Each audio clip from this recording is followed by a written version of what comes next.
Ellsbury, Missouri is a town with more corn stalks than people. Fewer than 2,000 live here. They rely on one pharmacy. You have any questions today? One regular is 80-year-old Winston Bailey, who depends on 4 pills a day to deal with colon cancer. I'm going to say $400 a month out of pocket. A retired teacher, he says his savings account is slowly disappearing. What I thought would be comfortable in rocking chair money, it's eating into that. Jerry Callahan is the owner of Medicine Shop Pharmacy. Bought my first one in 2001. He says he's risking his job by talking with us, fearing retaliation among those who pay his bills. Why are you speaking up? Because it's something that needs to be done. Pharmacies are closing up right and left, and it's due to reimbursement. He tells the I-Team middlemen involved in the drug pricing formula are leading to skyrocketing medication costs. He believes these middlemen are crippling his customers. Thank you. Have a good day. Medicine shop is... And his business. It's just getting tougher and tougher. I mean, there's not a day goes by that we fill a prescription below cost. Which means it's getting harder and harder to operate. The predictions are that 30% of the independent pharmacies are going to be gone by the end of next year if things don't change. If this pharmacy closes, his customers may have to drive around 30 minutes away to get to the next closest one. And he says middlemen are to blame. When we buy health insurance, we likely get a pharmacy benefit manager, PBM for short. They play a major role in setting the price for your medication. But many argue they've grown too powerful.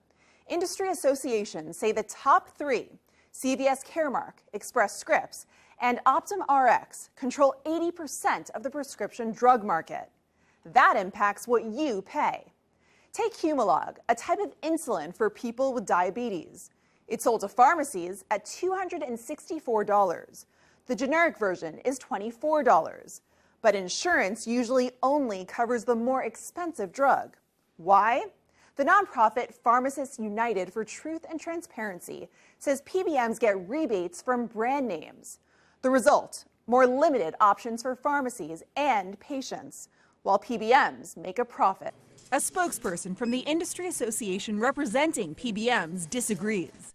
They argue they drive prices down by forcing manufacturers to compete with each other. But critics say those discounts help the PBM, not people like Bailey.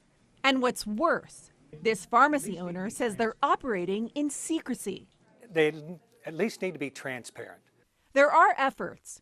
In Washington, D.C., there are more than 40 federal bills seeking to crack down on PBMs and lower drug costs. States have also passed laws to rein in certain practices.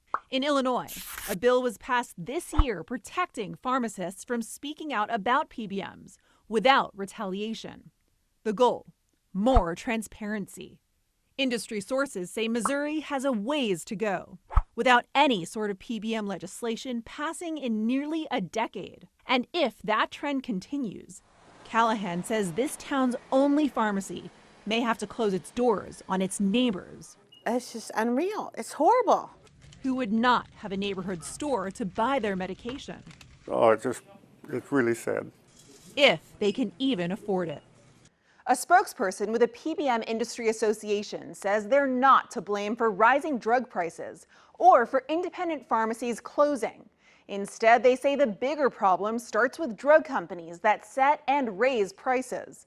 Pharmacy owners like Callahan argue PBMs certainly play a part, and in the end, consumers suffer. For the I-Team, Paula Vasan, 5 on your side.